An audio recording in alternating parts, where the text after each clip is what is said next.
Next topic है हमारे कि जनरल ऑर्गेनिक केमिस्ट्री में हमने पहला पार्ट पढ़ लिया था कि ये इंटर क्या कहते हैं कि जो इफेक्ट कौन कौन से होते हैं, electromagnetic effect, inductive effect, hydroconjugation, resonance, फिर रेजोनेंस के एप्लीकेशन पढ़े थे।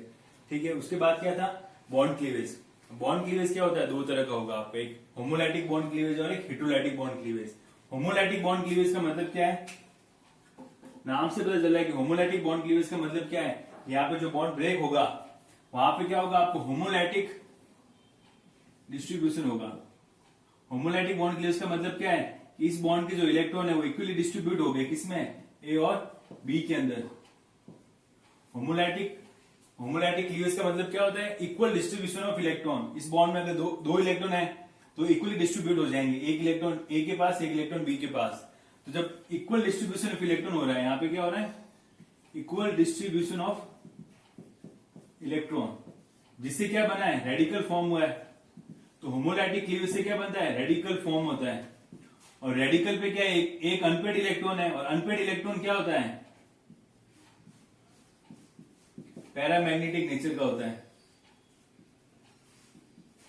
ठीक है, तो होमोलैटिक क्लीवेज से आपका रेडिकल फॉर्म होता है, और रेडिकल क्या होंगे आपके, पैरामैग्नेटिक इन नेचर होते हैं। और रेडिकल को डिटेक्ट करने के लिए कौन सी टेक्निक काम में लेते हैं, ESR टेक्निक काम में लेते हैं, और CIDNP टेक्निक। ठीक है, तो अगर आपको ऑप्शन पूछ दे कि रेडिकल होते हैं उनको हम किस टेक्निक से डिटेक्ट कर सकते हैं, तो ESR टेक्निक है, CIDNP टेक्निक से हम डिटेक्ट कर सकते हैं फ्री रेडिकल, मतलब रेडिकल को। तो रेडिकल कैसे बनते हैं, होमोलैटिक क्लीवेज से बनते हैं। तो रेडिकल फॉर्मेशन के लिए, यानी कि अगर आपको होमोलैटिक क्लीवेज कराना है तो कौन कौन सी कंडीशंस लेनी पड़ेगी, या तो आप हाई टेम्परेचर ले सकते हो, high thermal condition, photochemical condition, non polar solvent काम में आएगा, या गैस फेज लिख रखा है, वेपर फेज लिख रखा है। अगर आपका ए और बी और एरो के ऊपर high thermal condition, high temperature, photochemical, non polar solvent है कोई, ठीक है, या गैस फेज या वेपर फेज लिखा हुआ है, तो वहां पर उसका मतलब क्या है कि आपको रेडिकल फॉर्म करना है। या फिर आपको प्रेजेंस ऑफ रेडिकल इनिशिएटर, ज्यादातर आपको क्या मिलेगा, रेडिकल इनिशिएटर मिलेगा। रेडिकल इनिशिएटर किस फॉर्म में होगा, ROOR, इस फॉर्म में आपको रेडिकल इनिशिएटर मिलेगा। रेडिकल इनिशिएटर में क्या होगा, यहाँ पे क्लीवेज होगा होमोलैटिक, ये आपको क्या बनेगा, रेडिकल इनिशिएटर। ये कुछ एग्जांपल है रेडिकल इनिशिएटर के, ये है क्या, AIBN, एजा बिस आइसोब्यूटेरोनाइट्राइट, ये भी क्या है आपका एक रेडिकल इनिशिएटर है। इसको जब थर्मल कंडीशन देते हैं तो यहां से N2 रिलीज हो जाएगी और आपका ये रेडिकल बनेगा। तो ये आगे क्या करेगा, फर्दर रिएक्शन को इनिशिएट करेगा। ठीक है, ये तो क्या हो गया आपका होमोलैटिक क्लीवेज हो गया। अगर हेटेरोलाइटिक क्लीवेज की बात करें, अब हेटेरोलाइटिक का मतलब क्या होगा, यहाँ पे जो आपके ए और बी है, ए और बी में क्या होगा, आपका अनइक्वल डिस्ट्रीब्यूशन ऑफ इलेक्ट्रॉन होगा। अगर यहाँ जो दो इलेक्ट्रॉन आपके कंप्लीटली ए के पास चले जाएंगे तो ए पे क्या आ जाएगा, नेगेटिव, और बी पे क्या आ जाएगा, पॉजिटिव आ जाएगा। तो यहाँ पे क्या हुआ, अनइक्वल डिस्ट्रीब्यूशन ऑफ इलेक्ट्रॉन हुआ, अनइक्वल डिस्ट्रीब्यूशन ऑफ इलेक्ट्रॉन, जिससे क्या होगा, आयंस फॉर्म होंगे। यहाँ पे आयन बन गया, कैटायन और एनायन बन गए। ठीक है, तो जो आपका फुल एरो होता है वो किसको बताता है, कंप्लीट मतलब जो इलेक्ट्रॉन है वो कंप्लीटली किसी एक एटम के ऊपर शिफ्ट हो रहे हैं। जो फुल एरो किसको बता रहा है, कंप्लीटली शिफ्ट हो रहे हैं। अगर हाफ एरो आ रहा है, हाफ का मतलब क्या हुआ कि आधे इलेक्ट्रॉन शिफ्ट हो रहे हैं। यहाँ पे क्या हुआ, फुल एरो का मतलब क्या हुआ कि जो इस बॉन्ड के इलेक्ट्रॉन है वो कंप्लीटली ए पे शिफ्ट हो गया। अगर हाफ एरो होता मतलब आधे इसके ऊपर शिफ्ट हो गया, यानी कि यहाँ पे रेडिकल बनता है।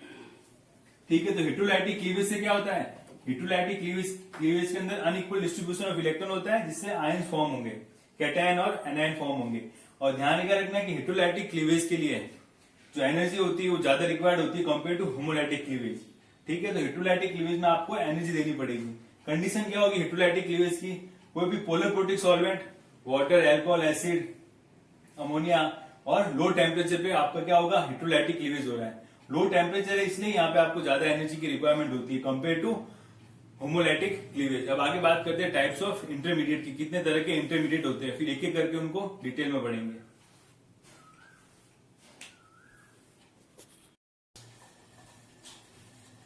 नेक्स्ट है टाइप ऑफ इंटरमीडिएट। यहाँ पे टोटल अपने आठ तरह के इंटरमीडिएट हर एक को हम डिटेल में पढ़ेंगे। ठीक है, पहला इंटरमीडिएट क्या है, कार्बोकैटायन। अब कार्बोकैटायन आपको पता है कार्बोकैटायन की क्या स्ट्रक्चर होती है, ये आपका होता है कार्बोकैटायन। ठीक है, यहाँ पे हाइड्रोजन हो सकते हैं, आर ग्रुप लगे हो सकते हैं कोई भी।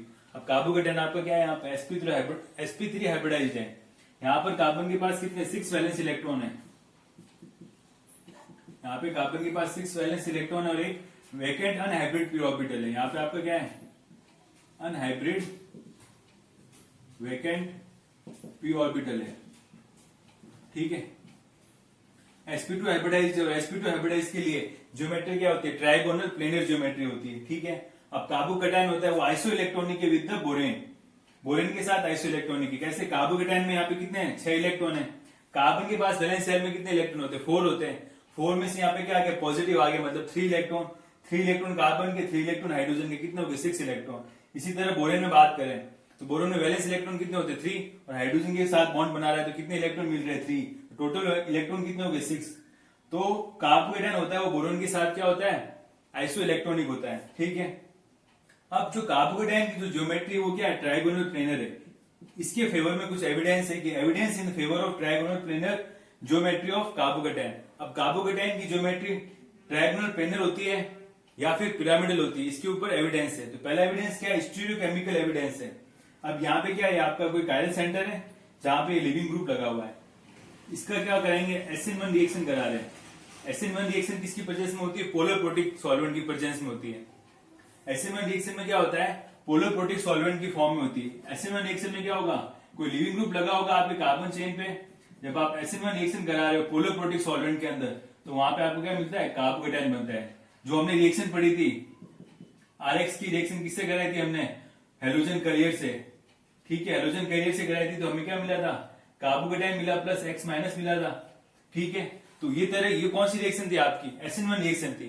तो SN1 रिएक्शन में आपको क्या मिल रहा है, कार्बोकैटायन। जब ये SN1 रिएक्शन शो करेगा, यहां से क्या होगा, लिविंग ग्रुप है आपका L, वो बाहर चला जाएगा, तब क्या बनेगा आपका, कार्बोकैटायन बनेगा।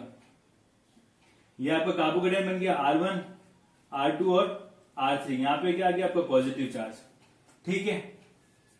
अब जो भी इनकमिंग आपका न्यूक्लियोफाइल आएगा, जो भी आपका इनकमिंग न्यूक्लियोफाइल आएगा वो क्या करेगा, वो यहां से भी अटैक कर सकता है, यहां से भी अटैक कर सकता है और यहां से भी अटैक कर सकता है। जो इनकमिंग न्यूक्लियोफाइल है आपका वो कहीं किसी भी तरह से अटैक कर सकता है, क्योंकि जो कार्बोकैटायन बना है आपका वो क्या है, आपका प्लेनर में ट्राइगोनल प्लेनर है। जो कार्बोकैटायन बन रहा है आपका वो क्या है, आपका ट्राइगोनल प्लेनर है।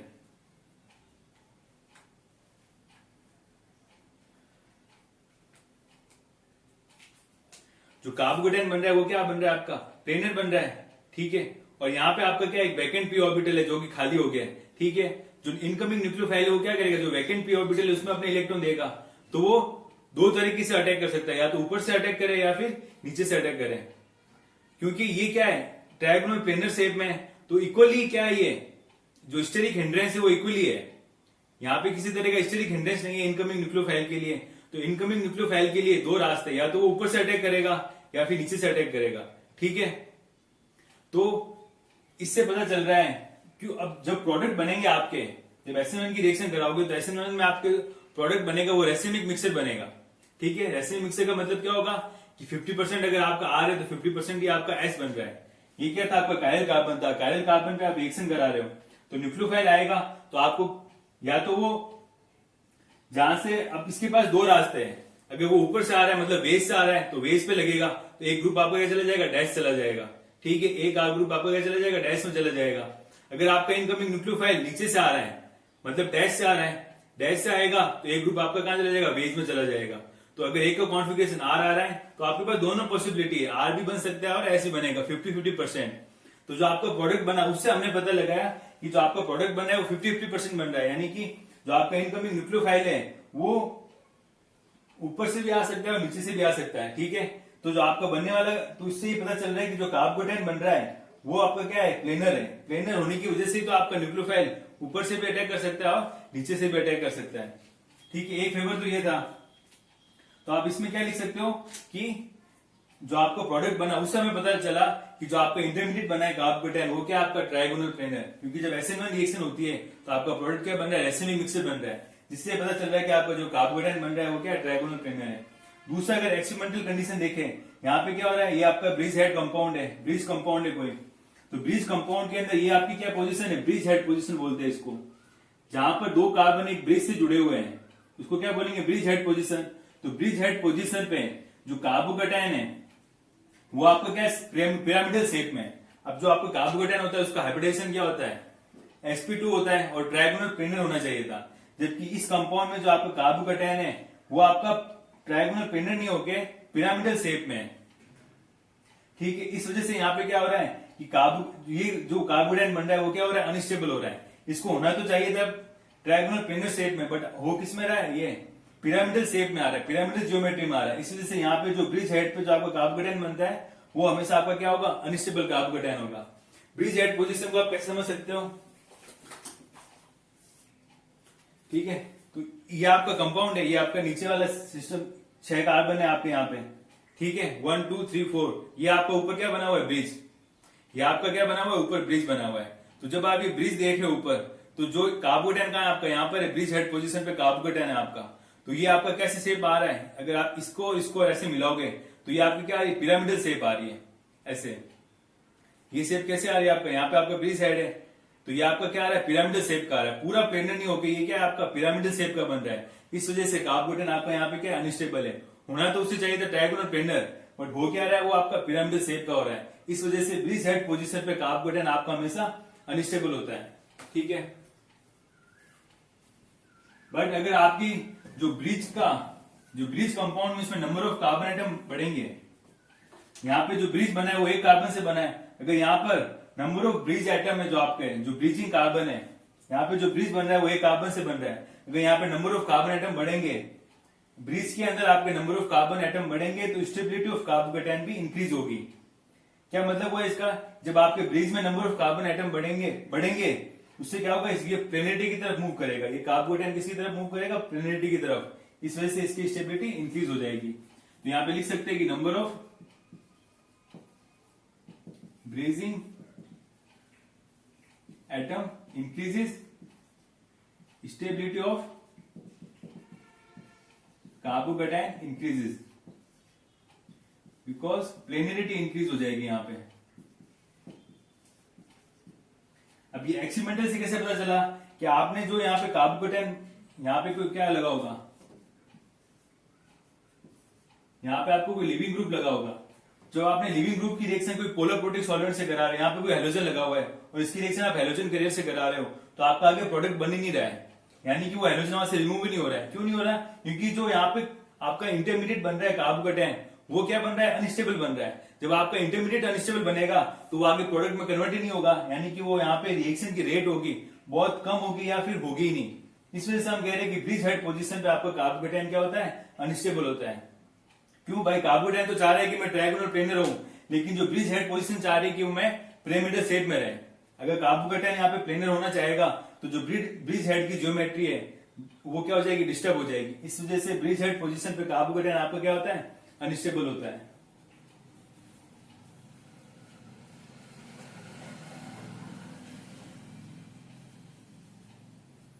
ठीक है,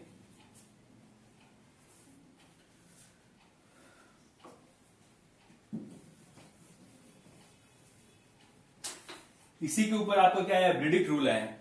ब्रेडिक्ट रूल ने क्या था, ब्रेडिक्ट रूल ने क्या कहा कि ब्रिज हेड पोजीशन पे आपका जो डबल बॉन्ड होता है वो एग्जिस्ट नहीं करता। ब्रेडिक्ट रूल ये कहता है कि आपका जो ब्रिज हेड पोजीशन है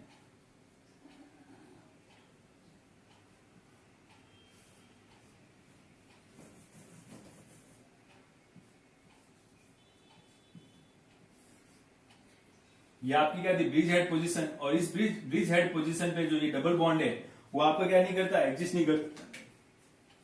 इस तरह का कंपाउंड आपका एग्जिस्ट नहीं करता। क्यों, क्योंकि ब्रिज हेड में वही चीज है कि जो यहाँ पे जो कार्बन है वो आपका क्या है, sp2 हाइब्रिडाइज्ड है, यानी कि ट्रायगोनल प्लेनर है। जबकि ये कंपाउंड क्या चाह रहा है कि वो पिरामिडल ज्योमेट्री में रहे, ये वाला कार्बन क्या रहता है, पिरामिडल ज्योमेट्री में रहता है। जबकि डबल बॉन्ड आने की वजह से ये क्या हो जाएगा, sp2 हाइब्रिडाइजेशन हो जाएगा और ये ट्रायगोनल प्लेनर आना चाहेगा, बट वो आ नहीं पाएगा इस कंपाउंड की ज्योमेट्री की वजह से। इसलिए ब्रिज हेड पोजीशन पे आपका डबल बॉन्ड हमेशा क्या होगा, अनस्टेबल होगा। ठीक है, यहाँ पे भी वो स्टेटमेंट काम करेगा, अगर आपके ब्रिज हेड पोजीशन पर number of carbon atom increase होंगे तो आपकी डबल बॉन्ड की स्टेबिलिटी भी इंक्रीज होगी। क्यों, क्योंकि जैसे जैसे ब्रिज हेड के अंदर आपके number of carbon atom increase होंगे उससे क्या होगा, वो प्लेनिटी की तरफ मूव करेगा। इसको एग्जाम्पल से समझे तो हम कैसे देख सकते हैं,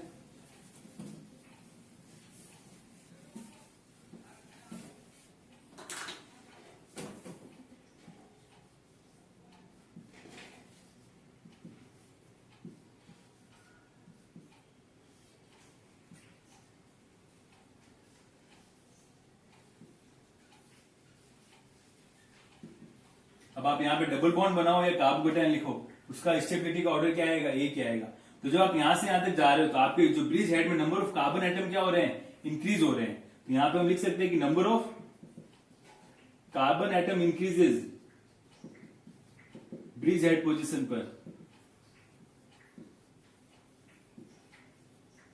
जब number of carbon atom bridge head position में इंक्रीज होंगे यहां पे, उससे क्या होगा, स्टेबिलिटी ऑफ कार्बोकेटायन क्या होगी, इंक्रीज। क्यों, ड्यू टू प्लेनिटी इंक्रीज हो जाएगी यहां पे। ठीक है, प्लेनिटी कब इंक्रीज होगी, जहां पे number of carbon atom increase होंगे, उससे क्या होगा, प्लेनिटी इंक्रीज होगी। तो ये कार्बोकेटायन आपका क्या होगा, ट्रायगोनल शेप में आने स्टार्ट हो जाएगा, जिससे इस कार्बोकेटायन की स्टेबिलिटी इंक्रीज हो जाएगी। जबकि यहाँ पे ये कार्बोकेटायन क्या रह रहा है, पिरामिडल ज्योमेट्री में रह रहा है, जब इस वजह से यहाँ पे क्या होगा, अनस्टेबल होगा। तो आप यहाँ पे डबल बॉन्ड भी बना सकते हो, तो भी आपका ऑर्डर यही आएगा। तो ये ब्रिडिक रूल फॉलो क्या, ब्रिडिक रूल के अकॉर्डिंग ब्रिज हेड पोजीशन पे आपका डबल बॉन्ड एग्जिस्ट नहीं करेगा, और ब्रिडिक रूल के अकॉर्डिंग की ब्रिज हेड पोजीशन पे आपका कार्बोकेटायन क्या होगा, अनस्टेबल होगा। नंबर ऑफ रिंग बढ़ेगी, number of carbon atom increase होंगे, उससे क्या होगा, आपकी स्टेबिलिटी ऑफ कार्बोकेटायन इंक्रीज होगी, और स्टेबिलिटी ऑफ जो डबल बॉन्ड की स्टेबिलिटी है वो भी इंक्रीज हो जाएगी। ठीक है,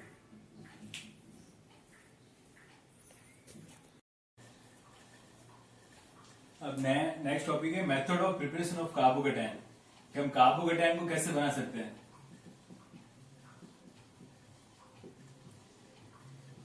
ठीक है, method of preparation of carbocation. तो फर्स्ट मेथड क्या हो जाएगा, फ्रॉम एल्कीन, कि हम एल्कीन से कार्बोकेटायन कैसे बना सकते हैं। ठीक है, अब एल्कीन क्या होती है, न्यूक्लियोफिलिक होती है।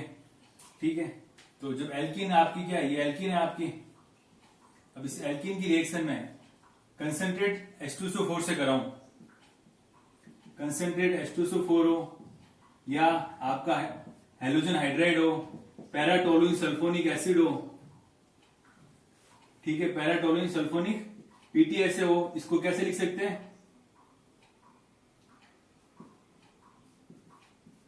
ठीक है, पैराटोलुइन सल्फोनिक एसिड हो, वैल्यूड H2SO4 हो, टोलुइन सल्फोनिक एसिड। ठीक है, टोसाइल OH, शेप क्या हो जाएगी इसकी, पैराटोलुइन सल्फोनिक एसिड की,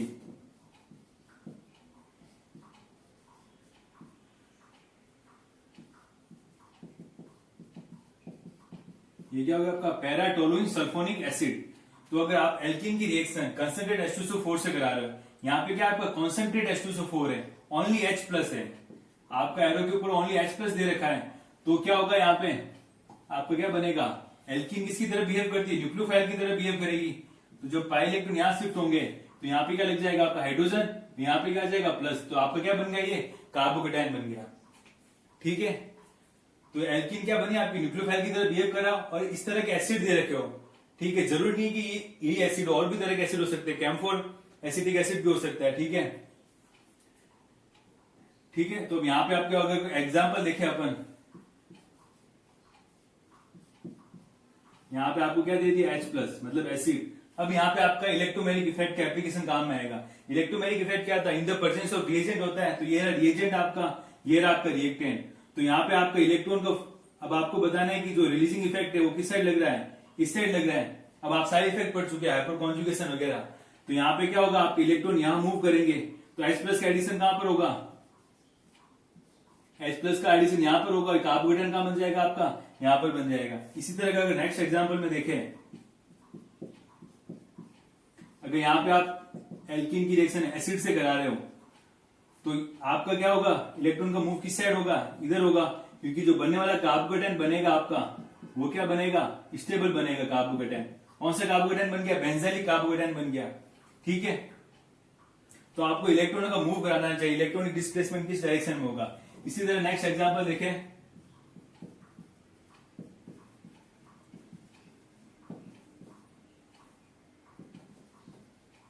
ठीक है,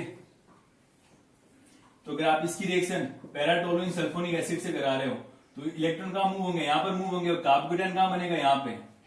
तो ये वाला जो कार्बोकेटायन बना है, ठीक है, तो ये वाला आपका कार्बोकेटायन बन जाएगा। इसी तरह इसकी रिएक्शन आप किससे करा रहे हो, पैराटोलुइन सल्फोनिक एसिड या H प्लस है कोई भी, तो यहाँ पे आपका क्या बनेगा, अब ऑक्सीजन है, तो इलेक्ट्रोमैग्नेटिक इफेक्ट के अकॉर्डिंग क्या होगा, ये इसका शिफ्ट कहां होगा, इलेक्ट्रॉन यहाँ पे शिफ्ट होंगे, यानी कि आपका जो कार्बोकेटायन बनेगा वो कहां बनेगा, यहाँ पे। और जो ये नया कार्बोकेटायन बना है वो आपका क्या है, सब्स्टिट्यूटेड कार्बोकेटायन बना है। आपको ध्यान रखना है कि जब आप H+ लगा रहे हो, तो जो कार्बोकेटायन बनेगा वो स्टेबल बनना चाहिए। स्टेबल बनने के लिए आप इलेक्ट्रॉन का डिस्प्लेसमेंट कहां कराओगे? अगर आप इलेक्ट्रॉन का डिस्प्लेसमेंट यहां पे कराते तो कार्बोकेटायन यहां पे बनता, ठीक है, कार्बोकेटायन कहां बनता आपका, यहां पे बनता, जो कि ओनली हाइपरकॉन्जुगेशन से स्टेबल हो रहा था। जबकि अगर आपने इलेक्ट्रॉन का डिस्प्लेसमेंट इधर कराया तो कार्बोकेटायन आपका क्या बना है यहाँ पर, जो कि क्या बना है, सब्स्टिट्यूटेड कार्बोकेटायन बना है। और सब्स्टिट्यूटेड कार्बोकेटायन आपका मोर स्टेबल होता है, तो यहाँ पे आपका क्या बन जाएगा, कार्बोकेटायन बन जाएगा। ठीक है, दूसरा मेथड क्या हो जाएगा आपका, फ्रॉम एल्किल हैलाइड। कि आप एल्किल हैलाइड से कार्बोकेटायन कैसे बनाओगे? अब एल्किल हैलाइड की रिएक्शन आप हैलोजन कैरियर से कराओगे तो आपका क्या बन जाएगा, कार्बोकेटायन बन जाएगा। तो सेकंड मेथड क्या हो जाएगा आपका, from alkyl halide. Alkyl halide क्या हो जाएगा आपके RX। तो RX की रिएक्शन आप किससे कराओगे, पोलर प्रोटिक सॉल्वेंट हो आपका कोई, ठीक है, या फिर AlX3 हो, या फिर BX3 हो, या फिर SbX5 हो। X यहां पे कोई भी हैलोजन हो सकता है, या फिर हमने और भी पढ़े थे AgBF4 हो आपका, ठीक है, तो भी आपका क्या बनेगा। ये सब क्या करते हैं, आपके हैलोजन कैरियर होते हैं। ये सब आपके क्या होते हैं, हैलोजन कैरियर होते हैं। या फिर AgNO3 हो, ये सब आपके क्या है, हैलोजन कैरियर है। ये टोटल आपके क्या है, आपके हैलोजन कैरियर है। जहां पे भी ये हैलोजन दिखेगा उसको क्या कर देंगे, वहां से रिमूव कर देंगे। हैलोजन कैरियर करेंगे तो सबसे क्या बनेगा आपका, कार्बोकेटायन ही बनेगा। साइड में अलग प्रोडक्ट बन जाएगा, यहाँ पे AlX4 बन जाएगा, ठीक है, यहाँ पे BX4 माइनस बन जाएगा, यहाँ पे क्या बन जाएगा, SbX6 माइनस बन जाएगा, ठीक है, यहाँ पे क्या बन जाएगा, HgX बन जाएगा, यहाँ पे HgX बन जाएगा, ठीक है। तो हैलोजन कैरियर की रिएक्शन, अगर आप एल्किल हैलाइड की रिएक्शन हैलोजन कैरियर से कराओगे तो आपको क्या मिलेगा, कार्बोकेटायन मिलेगा, ठीक है। इसका अगर एग्जांपल देखें, अगर यहाँ पे आपका क्या हैलोजन लगा हुआ, इसकी रिएक्शन आप किससे करा रहे हो, SbF5 से करा रहे हो, तो यहाँ पे क्या बनेगा आपका, यहां से ये फ्लोरीन को लेके चला जाएगा हैलोजन कैरियर, तो यहाँ पे क्या बन जाएगा आपका SbF6 नेगेटिव। तो ये आपका क्या बन गया, आपका एरोमेटिक कंपाउंड बन गया। आपको यहाँ पे आपको एरोमेटिक कंपाउंड मिल गया। इसी तरह अगर आप नेक्स्ट देखो, ठीक है, यहाँ पे आप इसकी रिएक्शन किससे करा रहे हो, AlCl3 से कराओगे, तो ये क्या आपका हैलोजन कैरियर है, यहां से हैलोजन को रिमूव करेगा, क्या बनेगा आपका, यहाँ पे ये कार्बोकेटायन बन गया, यहाँ पे आपका बेंजेलिक कार्बोकेटायन बन गया, ठीक है। तो जो हैलोजन कैरियर होंगे आपको वो ध्यान रखने, कौन कौन से हैलोजन कैरियर होते हैं, और इनकी रिएक्शन आप एल्किल हैलाइड से कराओगे तो आपको क्या मिलेगा, कार्बोकेटायन मिलेगा। नेक्स्ट रिएक्शन क्या हो जाएगी, आप अगर एल्कोहल की रिएक्शन फ्रॉम एल्कोहल से आप कैसे कार्बोकेटायन बना सकते हो। अब एल्कोहल की रिएक्शन आप क्या कराओगे, एसिड से कराओगे। एल्कोहल की रिएक्शन आप H+ से करा रहे हो, ठीक है। थर्ड मेथड क्या हो जाएगा, फ्रॉम एल्कोहल, ठीक है। अब एल्कोहल की रिएक्शन आप किससे करा रहे हो, एसिड से, यानी कि ओनली H+ से। एल्कोहल में ऑक्सीजन के ऊपर क्या लगे हुए, लोन पे, तो यहाँ पे क्या हो जाएगा, प्रोटोनेशन। यहाँ पे क्या बना आपका ROH2 पॉजिटिव बन गया, ठीक है। अब ये आपका क्या बन गया, ये आपका किसकी तरह बिहेव कर रहा है, तो ये आपका क्या बन गया, वाटर। ये आपका क्या बन गया, एक लिविंग ग्रुप की तरह बिहेव कर रहा है। लिविंग ग्रुप की तरह बिहेव करेगा तो इस बॉन्ड के इलेक्ट्रॉन के साथ में लेके जाएगा, तो यहाँ पे क्या बन जाएगा आपका, कार्बोकेटायन बन जाएगा। तो ये भी आपकी क्या थी, एक SN1 रिएक्शन थी। ये आगे आपका आ जाएगा SN, जब हम कार्बोकेटायन की केमिकल रिएक्शन पढ़ेंगे, कौन कौन सी रिएक्शन शो करते हैं, तो कार्बोकेटायन जो होते हैं वो आपके SN1 रिएक्शन शो करेंगे। यहाँ पे आपका क्या बन गया, लिविंग ग्रुप बना, तो आपको क्या मिल गया, कार्बोकेटायन मिल गया। फोर्थ मेथड क्या है आपका, फोर्थ मेथड क्या हो जाएगा, from acid halide. Acid halide या एसिड क्लोराइड। एसिड हैलाइड क्या होते हैं आपके, RCOCl, यही तो आपके एसिड हैलाइड होते हैं। अब आपको यहां से हैलोजन निकालना है, तो क्या लोगे आप, हैलोजन कैरियर, AlCl3 हो सकता है, BCl3 हो सकता है, कुछ भी हो सकता है यहाँ पे हैलोजन कैरियर। तो यहां से अगर हैलोजन रिमूव होगा तो आपको क्या मिलेगा, यही तो मिलेगा, R पॉजिटिव आ जाएगा। अब क्या होगा, ऑक्सीजन के ऊपर लोन पेयर है, वो इसको दे देगा, ये आपका क्या बन गया, एसिलियम आयन बन गया, और इसकी रेजोनेटिंग स्ट्रक्चर क्या बन जाएगी, R C triple bond O, और यहाँ पे पॉजिटिव आ गया। ये क्या बन गया आपका एसाइलिमाइन बोलते हैं इसको। ये क्या बन गया आपका कार्बोकेटायन बन गया, और इसकी ये रेजोनेटिंग स्ट्रक्चर हो जाएगी। तो एसिड हैलाइड से भी आप क्या बना सकते हो, कार्बोकेटायन बना सकते हो। ये क्या हो गया आपका एसाइलिमाइन हो गया। ठीक है, फिफ्थ मेथड क्या है, from diazonium salt. Fifth method क्या हो जाएगा, फ्रॉम डायजोनियम सॉल्ट। अब यहां पे डायजोनियम सॉल्ट की बात करिए। डायजोनियम सॉल्ट क्या होता है आपका, Rn2 पॉजिटिव X माइनस, इसको बोलेंगे सॉल्ट आपका। अगर ओनली N2 है तो वो आपको उसको क्या बोलोगे, डायएजो, ओनली डायएजो मीथेन या डायएजो एल्केन, डायएजो एल्केन बोलोगे इसको। अगर यहाँ पे X माइनस लगा हुआ है तो उसको आप क्या बोलोगे, डायएजोनियम सॉल्ट। तो डायएजोनियम सॉल्ट से आपका कार्बोकेटायन बनता है, डायएजो मीथेन से आपका कार्बोकेटायन नहीं बनेगा। तो डायजोनियम सॉल्ट भी आपके दो तरह के होंगे, एक तो एलिफेटिक डायजोनियम सॉल्ट, और एक आपके क्या होंगे, एरोमेटिक डायजोनियम सॉल्ट। ठीक है, तो आप एलिफेटिक डायजोनियम सॉल्ट की रिएक्शन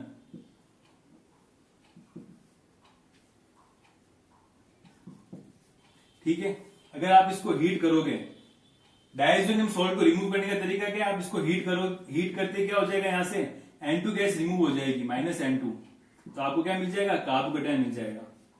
डायजोनियम सॉल्ट को आप क्या करोगे, जैसे हीट करोगे तो आपको क्या मिल जाएगा, कार्बोकेटायन मिल जाएगा एलिफेटिक डायजोनियम सॉल्ट में। और एरोमेटिक डायजोनियम सॉल्ट की बात करेंगे, ठीक है, ये आपका एरोमेटिक डायजोनियम सॉल्ट है। इसको भी आप जैसे हीट करोगे तो यहां से N2 रिमूव हो जाएगी और आपको क्या मिल जाएगा, कार्बोकेटायन मिल जाएगा। ध्यान क्या रखना है कि जो एरोमेटिक डायजोनियम सॉल्ट होते हैं आपके, एरोमेटिक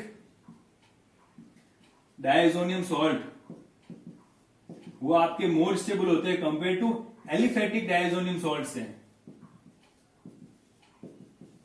ठीक है, जो एरोमेटिक डायजोनियम सॉल्ट होते हैं वो आपके एलिफेटिक डायजोनियम सॉल्ट से ज्यादा स्टेबल होते हैं। ठीक है, क्योंकि यहाँ पे क्या हो रहा है, रेजोनेंस के थ्रू स्टेबलाइज हो रहा है। ये जो आपका पॉजिटिव चार्ज है वो रेजोनेंस के थ्रू क्या हो रहा है, स्टेबलाइज हो रहा है। इसलिए क्या कह रहे हैं कि aromatic diazonium salt more stable then aliphatic diazonium salt because of resonance. जबकि यहां पे किसी तरह का रेजोनेंस नहीं हो रहा है तो ये अनस्टेबल होंगे। अब जैसे आप इसमें रेजोनेटिंग स्ट्रक्चर आप बना सकते हो, जैसे यहाँ पे आप पॉजिटिव, ये यहां पर आएगा तो पॉजिटिव चार्ज यहां पर आ जाएगा, तो ये इलेक्ट्रॉन यहां मूव करेंगे। ठीक है, तो पॉजिटिव यहां पर आ जाएगा। ठीक है, तो आप इसके एरोमेटिक स्ट्रक्चर बना सकते हो। अब बात करते हैं कि स्टेबिलिटी ऑफ कार्बोकेटायन की। कार्बोकेटायन की हम स्टेबिलिटी कैसे डिफाइन करेंगे।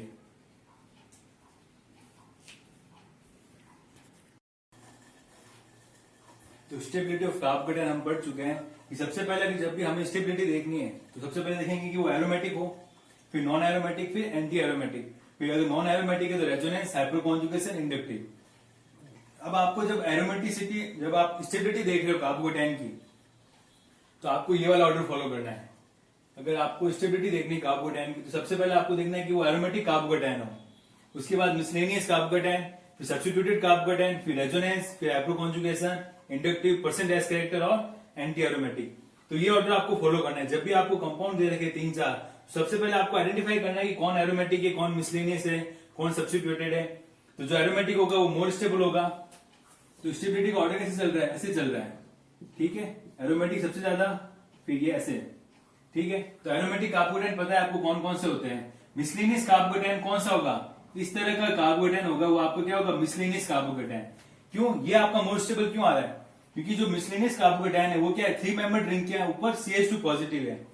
रिंग जितनी ज्यादा छोटी होती है उसको बनाने के लिए, जो रिंग के बनाने के लिए वहां पे p ऑर्बिटल का पार्टिसिपेशन उतना ज्यादा होता है, मतलब परसेंट p कैरेक्टर होते हैं वो ज्यादा होते हैं रिंग को बनाने के लिए।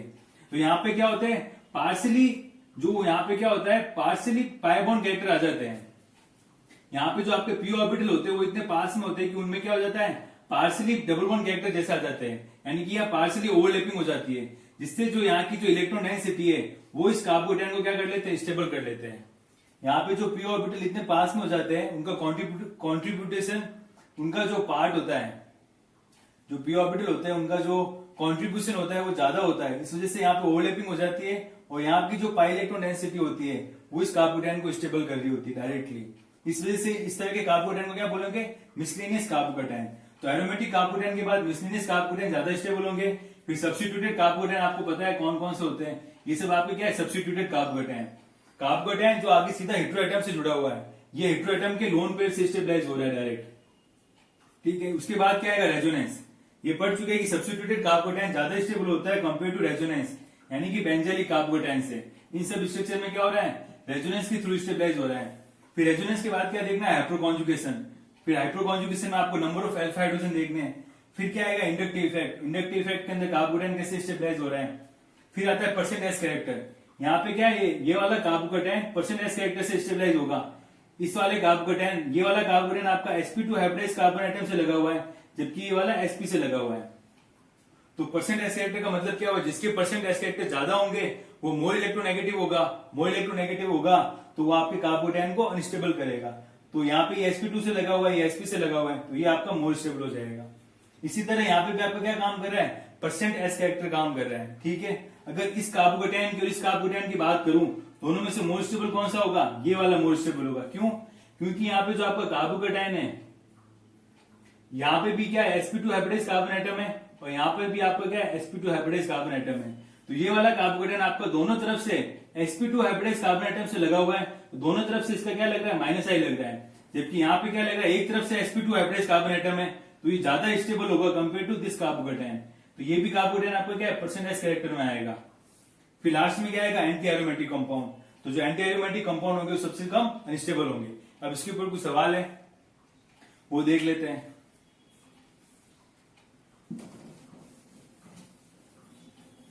कुछ नोट है, वो आप नोट कर लीजिए कि जो मिसलेनियस कार्बोकेटायन होता है वो बेंजलिक कार्बोकेटायन से ज्यादा स्टेबल होगा। कैसे, अगर आपका मिसलेनियस कार्बोकेटायन के अंदर, ये आपका क्या है, मिसलेनियस कार्बोकेटायन, अगर ये ऐसे है और ये आपका बेंजलिक कार्बोकेटायन है, तो ऑब्वियसली बात है कि ये आपका मोर स्टेबल है इससे। लेकिन अगर यहां पर अगर दो रिंग आ जाए, जो आपका कार्बोकेटायन है, अगर दो बेंजीन रिंग से स्टेबलाइज हो रहा है तो ये आपका मोर स्टेबल होगा। अगर मिसलेनियस के अंदर एक ही रिंग है और यहाँ पे दो बेंजाइलिक रिंग दे रखी है, तो ये वाला आपका मोर स्टेबल होगा। लेकिन इसी तरह मिसलेनियस के अंदर दो रिंग आ जाए आपका, यानी कि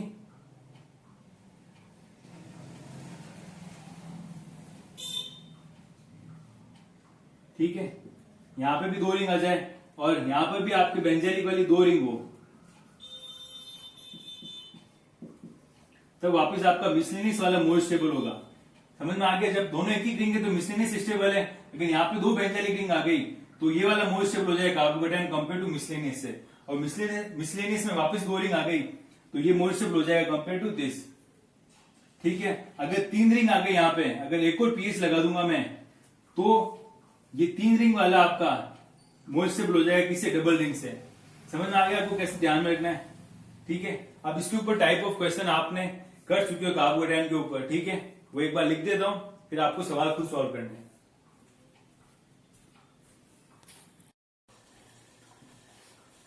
तो decreasing order of stability of carbocation, तो हमने type of application of resonance में अलग अलग तरह के एप्लीकेशन ऑफ रेजोनेंस हो, हाइड्रोकॉन्जुगेशन हो, वहां पे हमने स्टेबिलिटी ऑफ कार्बोकेटायन पढ़ चुके हैं। इतने तरह के हमें स्टेबिलिटी ऑफ कार्बोकेटायन पढ़ चुके हैं, उन्हीं को क्या करना है, अप्लाई करना है।